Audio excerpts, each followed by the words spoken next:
नमस्कार, बहुत स्वागत है आपका। आप देख रहे हैं ग्रैंड धर्मा सन्मार्ग। हिंदू धर्म में मोर पंख का बहुत महत्व है और मोर पंख न केवल भगवान श्री कृष्ण को प्रिय है बल्कि माँ सरस्वती, माँ लक्ष्मी, भगवान कार्तिकेय, गणेश जी महाराज, भगवान शिव और साथ ही श्री हनुमान जी को भी पसंद है। तो हिंदू शास्त्र में मोर पंख रखना बहुत शुभ माना जाता है।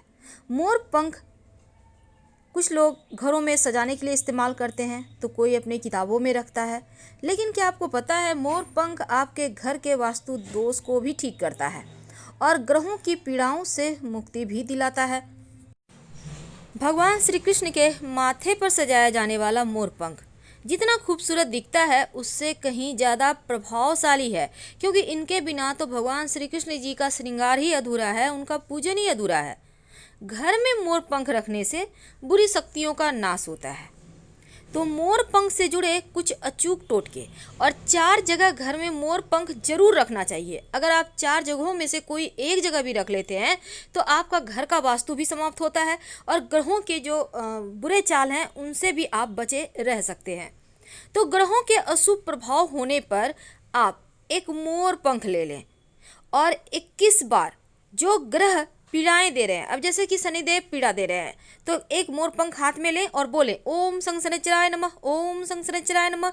21 बार बोलें और इसे जो मोर पंख है इस मोर पंख को हल्का सा पानी में डुबोकर पूरे घर में छिड़क दें और इसके बाद इस मोर पंख को ऐसे जगह छुपा कर रख दें जहाँ किसी के आते जाते नजर ना पड़े। देखिएगा आपका शनि शांत हो जाएगा, बिगड़ा हुआ शनि एकदम से आपके अनुकूल फल देने लगेगा। अब कभी कभी क्या होता है घर में आकस्मिक तरक्की रुक जाती है, आकस्मिक रूप से बाधाएं आ जाती है, जो भी आपके घर में आप कमाते हैं वो बस खर्च होते चले जाते हैं। तो ऐसे में एक छोटा सा काम करें, अपने घर के मुख्य दरवाजे के अंदर, याद रखिए घर के मुख्य दरवाजे के अंदर ठीक ऊपर बीचों बीच, दरवाजे के ऊपर लेकिन घर के अंदर से गणेश जी की तस्वीर लगाएं। अब ये गणेश जी की तस्वीर छोटा बड़ा आपके ऊपर है, लेकिन तस्वीर की पीठ हमेशा घर से बाहर होनी चाहिए, क्योंकि गणेश जी की पीठ में दैवता का निवास है। और इसके बाद गणेश जी के माथे पर 3 मोर पंख लगा दें। पूरे घर का वास्तु दोष भी समाप्त होगा और तरक्की करने के नए रास्ते भी खुल जाएंगे। कभी कभी क्या होता है कुंडली का राहु ही बिगड़ जाता है, जीवन में बहुत परेशानियां देता है। अक्सर लोग कहते हैं कि मोर हमारे जीवन में जो बहुत ज़्यादा राहु तकलीफ दे रहे हैं, आकस्मिक रूप से दुर्घटनाएं, समस्याएं, धन हानि होते जा रहे हैं, तो यकीनन ये राहु का ही काम है। अगर आपका कुंडली में राहु का दोष हो तो मोर पंख हमेशा अपने पर्स में, अपने पॉकेट में, बटुए में रखें। महिला है पुरुष है हर कोई, राहु दोष समाप्त हो जाए, कार्यों की बाधाएं समाप्त हो जाएगी। अब बच्चे हैं, बार बार नज़र लग जाते हैं, आप सोचते हैं पता नहीं क्यों बच्चा पढ़ता नहीं है, खाता पीता नहीं है ढंग से, तो इस आप क्या करेंगे, अगर आपको लगे कि आपके घर परिवार को अक्सर नज़र लग जाता है तब आप अपने घर के मुख्य दरवाजे के पास ऐसी जगह मोर पंख लगा दें कि जैसे ही लोग आपके घर में आते हैं सबसे पहले नज़र मोर पंख पर ही पड़े। नज़र दोष उनका वहीं ख़त्म हो जाएगा और आपके घर में आकर आप लोगों का बुरा वो नहीं कर पाएंगे, या फिर उनकी दृष्टि में जो बुरी चीज़ें हैं वो मोर पंख सोख ले जाएगा। बच्चे का पढ़ाई में भी मन नहीं लगता है, तो अगर ऐसा है कि बच्चे का पढ़ाई में मन नहीं लगता, पढ़ा हुआ उसे याद नहीं रहता, तो उनके बुक्स में, कॉपी में आप मोर पंख रख दें। देखिएगा धीरे धीरे उनकी स्मरण शक्ति बढ़ेगी, एकाग्र होने की शक्ति बढ़ेगी और फिर पढ़ाई में उनका मन लगने लगेगा। तो कभी ऐसा भी होता है कि दुश्मन बहुत परेशान करते हैं, कई बार तो घर के लोग ही दुश्मनी करते हैं। साथ में रहेंगे, प्रेम से बात करेंगे, लेकिन आपके लिए कभी अच्छा सोचेंगे भी नहीं। अब ऐसे दुश्मनों से मुक्ति पाने के लिए एक छोटा सा प्रयोग, ये मोर पंख का प्रयोग आपके दुश्मन की बुद्धि बदल देगा। हनुमान जी के मंदिर में जाएं किसी भी दिन, हनुमान जी के मस्तक का सिंदूर थोड़ा सा उंगली में ले लें और अगर मंगलवार शनिवार हो तो ज़्यादा अच्छा, लेकर उस मोर पंख पर दुश्मन का नाम लिख दें और अपने घर के पूजा स्थान पर रख दें या मंदिर में ही रख दें। अगले दिन सुबह अर्ली मॉर्निंग सुबह सुबह उठिए और उसे लेकर बहते हुए जल में प्रवाहित कर दें, पीछे मुड़कर मत देखिएगा, शत्रु शांत हो जाएगा। कई बार बहुत कोशिश के बाद भी आपकी मनोकामना पूर्ण नहीं होती, काम में बार बार अड़चने आती है। तब ऐसे में अगर जीवन में प्रेम खो गया हो, वैवाहिक जीवन में समस्या, आपके जो लव है उनके साथ आपकी नहीं बन पा रही, तब आप भगवान श्री कृष्ण राधा जी के मंदिर में जाकर एक मोर पंख उनके माथे पर सजाकर छोड़ दें। 40 दिनों तक वहीं पर रहने दें और 40वें दिन आप वो मोर पंख लाकर अपने बेडरूम में रख लें। प्रेम बढ़ेगा, खुशियाँ बढ़ेगी। जो पति पत्नी में अनबन है वो अपने घर के बेडरूम में पूरब या दक्षिण पूरब दिशा में मोर पंख रखिए, या फिर दीवार में मोर पंख आप लगा दें, या फिर मोर पंख का पंखा लाकर आप अपने घर में सजा दें। ये उपाय करने से आपके रिश्तों की मुश्किलें दूर होती हैं।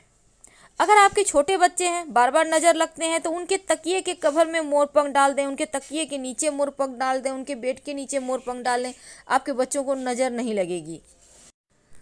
चूँकि मोर का संबंध सुंदरता और खुशहाली से है, इसीलिए घर के लिविंग एरिया में, यानी जहाँ आप हमेशा बैठते हैं, यहाँ पर नृत्य करता हुआ एक मोर की पेंटिंग लगाएं, तस्वीर लगाएं। चूँकि मोर पंख लक्ष्मी, सौभाग्य, खुशहाली, धन धान्य और संपन्नता के लिए पूजनीय है, और मोर के पंखों का प्रयोग माँ लक्ष्मी की इन्हीं विशेषताओं को हासिल करने के लिए किया जाता है।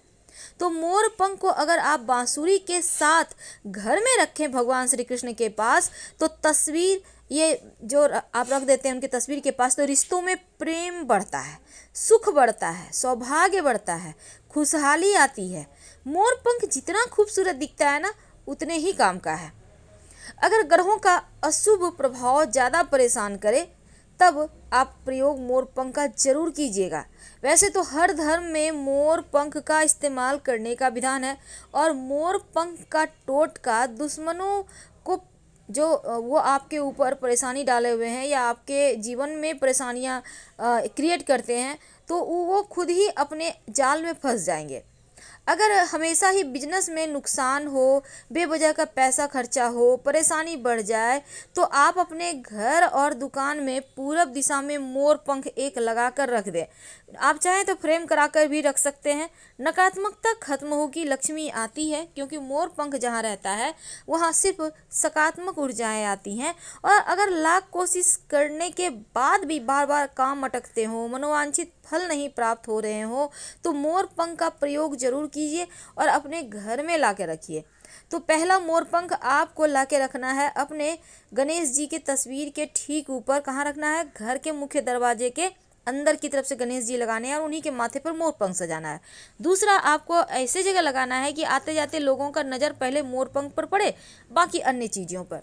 तीसरा, आपको मोर पंख अपने भगवान जो आपने पूजा स्थान पे भगवान की तस्वीर रखी है वहाँ पर बांसुरी और मोर पंख भगवान श्री कृष्ण को भेंट करके वहीं पर रखें।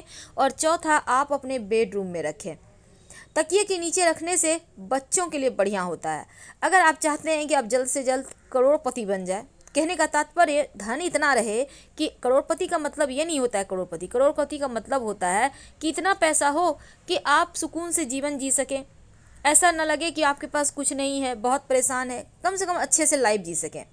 तो ज्योतिष में कहा जाता है कि जहाँ पर आप पूरे परिवार के लोग एक साथ इकट्ठा होकर बैठते हैं, वहाँ पर मोर पंख रख दें। आप चाहें तो अपने टेलीविज़न के पीछे से सजा सकते हैं, हमेशा ही नज़र पड़ेगा। धीरे धीरे देखिएगा, धन आते रहता है, क्योंकि मोर पंख का नियमित दर्शन करने से प्रेम बढ़ता है, सकारात्मक ऊर्जा बढ़ता है, घर का हर सदस्य करोड़ों कमाने लगता है, कामयाब हो जाता है। तो छोटे छोटे प्रयोग तो हैं, लेकिन पूजा स्थान पर अगर आप के घर में, जैसे कि देखिए बहुत सारे देवी देवताओं को मोर पंख सजाया जाता है, जैसे शिव जी के माथे पर, गणेश जी के माथे पर। आप अपने पूजा स्थान पे सभी देवी देवताओं के माथे पर मोर पंख सजाइए। अगर हनुमान जी हैं उनके माथे पर सजा दें। तो ऐसा करने से क्या होता है, लक्ष्मी प्राप्त होती है और लक्ष्मी स्थिर होती है। तो अपने पर्स में, बच्चों के किताबों में, बच्चों के पर्स में, उनके पॉकेट में, यहाँ तक कि आप चाहें तो बच्चों के जो बैग हैं वहाँ भी रख सकते हैं। तो मोर पंख सकारात्मक ऊर्जा को बढ़ाता है और नकारात्मक चीज़ों को दूर भगाता है। इसीलिए तो डाइनिंग एरिया में मोर पंख लगाने की सलाह दी जाती है। आप फ्रेम में जड़वा कर भी रख सकते हैं। आपके घर में लक्ष्मी स्थिर हो जाती है। जहाँ मोर पंख होता है वहाँ सिर्फ सुकून होता है, पॉजिटिव एनर्जी होती है, निगेटिविटी का भंडार हो ही नहीं सकता। और जिस घर में टेंशन ज़्यादा हो उस घर में मोर पंख जरूर रखना चाहिए। तो फिलहाल विदा लेंगे। जानकारी अच्छी लगे तब लाइक कर सब्सक्राइब जरूर कीजिए, और ज़्यादा जानकारी के लिए आप हमारे वेबसाइट जो आपकी भाषा में ही उपलब्ध है granddharmassanmark.com पर गूगल सर्च करके जरूर आइए। वेबसाइट का लिंक आपको डिस्क्रिप्शन में मिल जाएगा।